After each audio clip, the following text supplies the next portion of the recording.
2025-26க்கான TNPSC notification வந்துட்டு நம்ம படிக்க ஆரம்பிச்சிடலாம். ஓகேவா?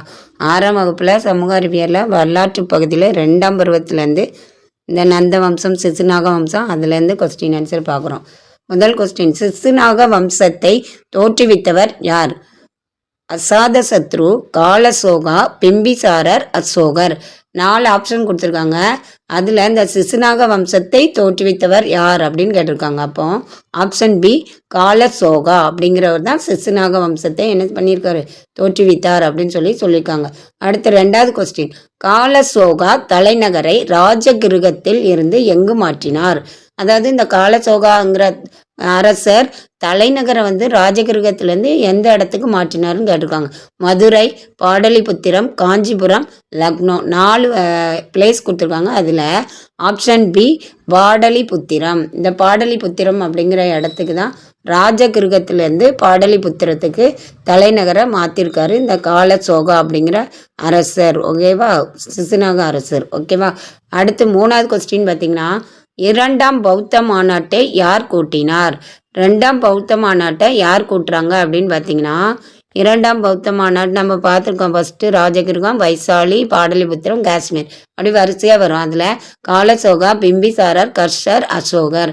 இதில் 2ஆம் பௌத்த மாநாட்டை யார் கூட்டினார்னா ஆப்ஷன் ஏ காலசோகா அப்படிங்கிறவர் தான் என்ன செய்வார், 2ஆம் பௌத்த மாநாட்டை கூட்டினார் அப்படின்னு சொல்லியிருக்காங்க. ஓகேவா? இந்த 2ஆம் பௌத்த மாநாட்டை கூட்டியவர் ஆப்ஷன் ஏ காலசோகா. அப்போ ஆன்சர் ஆப்ஷன் ஏ தான் இங்கே கொடுத்துருக்காங்க. ஓகேவா? அடுத்து 4வது கொஸ்டின் பார்த்தீங்கன்னா, 2ஆம் பௌத்த மாநாடு எங்கு நடந்தது? அடுத்து 2வது பௌத்த மாநாடு எங்கே நடந்திருக்குன்னு கேட்டிருக்காங்க. பாடலிபுத்திரம், ராஜகிருகம், காஷ்மீர், வைசாலி. அந்த 2ஆம் பௌத்த மாநாடு எங்கே நடந்துச்சு அப்படின்னு பார்த்தீங்கன்னா ஆப்ஷன் டி வைசாலி. இந்த வைசாலி அப்படிங்கிற பகுதியில் தான் என்ன பண்ணுறாங்க, 2வது பௌத்த மாநாட்டை கூட்டுறாங்க. அப்போ இங்கே ஆன்சர் என்னவா இருக்கும் அப்படின்னு பார்த்தீங்கன்னா 4 பிளேஸ் கொடுத்துருக்கு. அதில் ஆப்ஷன் டி வைசாலி 2ஆம் பௌத்த மாநாடு நடைபெற்ற இடம் அப்படின்னு சொல்லியிருக்காங்க. ஓகேவா? அடுத்த 5வது கொஸ்டின், இந்தியாவில் முதலாக பேரரசை உருவாக்கியவர்கள் யார்? ஹரியங்கா வம்சம், சிசுநாக வம்சம், நந்த வம்சம், மௌரிய வம்சம். 4 வம்சம் கொடுத்துருக்காங்க. இதில் இந்தியாவில் முதலாக பேரரசை உருவாக்கியவர் அப்படின்னு கேட்டிருக்காங்க. உருவாக்கியவர்கள் அப்படின்னு கேட்டிருக்காங்க. அது யார் அப்படின்னு பார்த்தீங்கன்னா ஆப்ஷன் சி நந்த வம்சம். இந்த நந்த வம்சங்கிறவங்க தான் என்ன செய்வாங்க, பேரரசை என்ன செய்வாங்க, உருவாக்கியிருக்காங்க அப்படின்னு சொல்லியிருக்காங்க. இந்தியாவிலே முதலாக பேரரசை உருவாக்கியவர்கள் நந்த வம்சத்தினர் அப்படின்னு இதுக்கு ஆன்சர். ஓகேவா? ஆப்ஷன் சி தான் அப்போ ஆன்சராக சொல்லியிருக்காங்க. அடுத்த 6வது கொஸ்டின், நந்த வம்சத்தின் முதல் அரசர், அதாவது நந்த வம்சத்தோட முதல் அரசர் யாருன்னு கேட்டிருக்காங்க. பிம்பிசாரர், மகாபத்மநந்தர், பிந்துசாரர், அனைவரும். 4 ஆப்ஷன் கொடுத்துருக்காங்க. 3 ஆப்ஷன் கொடுத்து அதை மொத்தமாக ஒரு ஆப்ஷன் கொடுத்துருக்காங்க. அதில் நந்த வம்சத்தோட முதல் அரசர் யாருன்னு பார்க்க போகிறோம். ஆப்ஷன் பி மகாபத்மநந்தர் நந்த வம்சத்தின் முதல் அரசர் ஆவார் அப்படின்னு சொல்லியிருக்காங்க. ஓகேவா? அடுத்து 7வது கொஸ்டின், மகாபத்மநந்தரை தொடர்ந்து யார் ஆட்சி செய்தனர்? அதாவது இந்த மகாபத்மநந்தரை தொடர்ந்து யார் ஆட்சி செய்வா, அவங்களோட பிள்ளைங்க தான் ஆட்சி செய்வாங்க. இப்போ அவருக்கு எத்தனை பிள்ளைங்க அப்படிங்கிறத பற்றி கொடுத்துருக்காங்க. 7 மகன்கள், 10 மகன்கள், 8 மகன்கள், 2 மகன்கள். அப்போ இந்த மகாபத்மநந்தரை தொடர்ந்து யார் ஆட்சி செஞ்சா அப்படின்னு பார்க்கும்போது ஆப்ஷன் சி 8 மகன்கள். 8 மகன்கள் என்ன செய்வாங்க, மகாபத்மநந்தரை அடுத்தடுத்து ஆட்சி செஞ்சிருப்பாங்க அப்படின்னு சொல்லப்பட்டிருக்கு. ஓகேவா? அடுத்து 8வது கொஸ்டின் பார்த்தீங்கன்னா, மகாபத்மநந்தரின் 8 மகன்களும் எவ்வாறு அழைக்கப்பட்டனர்? பேரரசர்கள், நவநந்தர்கள், மகாநந்தர்கள், முடியாட்சி அரசுகள். 4 ஆப்ஷன் கொடுத்துருக்காங்க. இந்த 8 மகன்களும் எவ்வாறு அழைக்கப்பட்டனர் அப்படின்னு கேட்காங்க. அப்போ மகாபத்மநந்தரை எப்படி அழைச்சாங்க அப்படின்னு பார்த்தீங்கன்னா நவநந்தர்கள். அதாவது ஆப்ஷன் பி நவநந்தர்கள். அந்த 8 மகன்களும் எப்படி அழைக்கப்படுறாங்க, நவநந்தர்கள் அப்படி அழைக்கப்படுறாங்க. மகாபத்மநந்தரின் 8 மகன்களையும் நவநந்தர்கள் என்று அழைத்தனர். நவநந்தர்கள் என்று 8 மகன்களும் அழைக்கப்பட்டனர் சொல்லிக்கலாம். அடுத்து 9வது கொஸ்டின், நந்த வம்சத்தின் கடைசி அரசர் யார்? அதாவது இந்த நந்த வம்சத்தோட கடைசி அரசர் யார் அப்படின்னு பார்த்தீங்கன்னா நவநந்தர், மகாபத்மநந்தர், தனநந்தர், பிம்பிசாரர். 4 ஆப்ஷன் கொடுத்துருக்காங்க. அதில் நந்த வம்சத்தில் கடைசி அரசர் யார் அப்படின்னு கேட்டிருக்காங்க. இப்போ option C Dhananandar. Option C Dhananandar. இந்த தனநந்தர் தான் நந்த வம்சத்தோட கடைசி அரசர் அப்படின்னு சொல்லியிருக்காங்க. ஓகேவா. அடுத்து 10வது கொஸ்டின் பார்த்தீங்கன்னா, தனநந்தர் யாரால் தோற்கடிக்கப்பட்டார்?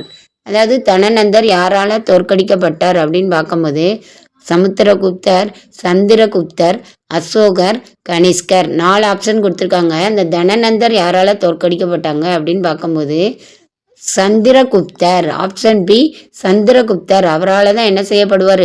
தோற்கடிக்கப்பட்டிருக்காருன்னு சொல்லியிருக்காங்க. ஓகேவா. தனநந்தர் சந்திரகுப்தரால் தோற்கடிக்கப்பட்டார் அப்படின்னு சொல்லப்பட்டிருக்கு. ஓகேவா. அடுத்து 11வது கொஸ்டின், மௌரிய பேரரசின் தொல்லியல் சான்றுகள் எது? முத்திரை பதிக்கப்பட்ட நாணயங்கள், செப்பேடுகள், நினைவு சின்னங்கள், இலக்கிய சான்றுகள். 4 ஆப்ஷன் கொடுத்துருக்காங்க. அதில் மௌரிய பேரரசோட தொல்லியல் சான்றுகள்னு பார்க்கும்போது ஆப்ஷன் ஏ முத்திரை பதிக்கப்பட்ட நாணயங்கள். மௌரிய பேரரசோட தொல்லியல் சான்றுகள் அப்படின்னு பார்க்கும்போது என்ன ஆன்சர் அப்படின்னு பார்த்தீங்கன்னா, முத்திரை பதிக்கப்பட்ட நாணயங்கள் மௌரிய பேரரசின் தொல்லியல் சான்றுகளாக இருந்தன அப்படின்னு சொல்லப்பட்டிருக்கு. ஓகேவா. இப்போ இங்கே என்ன ஆப்ஷன் ஆன்சராக கொடுத்துருக்காங்க? ஆப்ஷன் ஏ முத்திரை பதிக்கப்பட்ட நாணயங்கள் மௌரிய பேரரசின் தொல்லியல் சான்றுகள் அப்படின்னு சொல்லியிருக்காங்க. அடுத்து 12வது கொஸ்டின், மௌரிய பேரரசின் கல்வெட்டுகள் எவை? கல்வெட்டுகள், மௌரிய பேரரசோட கல்வெட்டுகள் என்ன அப்படின்னு பார்த்தீங்கன்னா, அசோகரோட பேராணைகள் கொடுத்துருக்காங்க. அடுத்து ஜூனாகத் கல்வெட்டு, ஏ மற்றும் பி. நினைவு சின்னங்கள், இப்படி 4 ஆப்ஷன் கொடுத்துருக்காங்க. அதில் மௌரிய பேரரசோட கல்வெட்டு அப்படின்னு பார்க்கும்போது அசோகரின் பேராணைகள் கரெக்டு தான். ஜூனாகத் கல்வெட்டு கரெக்டு தான். அப்போ மௌரிய பேரரசோட கல்வெட்டுகள்னு பார்க்கும்போது பேராணைகள், ஜூனாகத் கல்வெட்டு. அப்போ ஆப்ஷன் சி ஏ மற்றும் பி ஆன்சர் கரெக்டு. ஓகேவா. அடுத்து 13வது கொஸ்டின் அப்படின்னு பார்க்கும்போது என்ன அப்படின்னா, மத சார்பற்ற இலக்கியங்கள் எவை? அர்த்த சாஸ்திரம், முத்ரா ராட்சசம், அகநானூற்று பாடல், மேற்கண்ட அனைத்தும் அப்படின்னு 4 ஆப்ஷன் கொடுத்துருக்காங்க. 4 ஆப்ஷனில் மத சார்பற்ற இலக்கியங்கள் எவை அப்படின்னு கேட்டிருக்காங்க.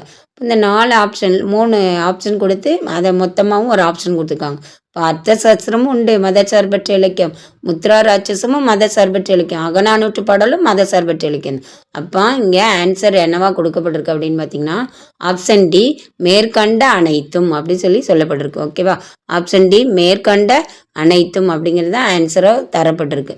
அடுத்து 14வது கொஸ்டின் பார்த்தீங்கன்னா, மதம் சார்ந்த இலக்கியங்கள் எவை?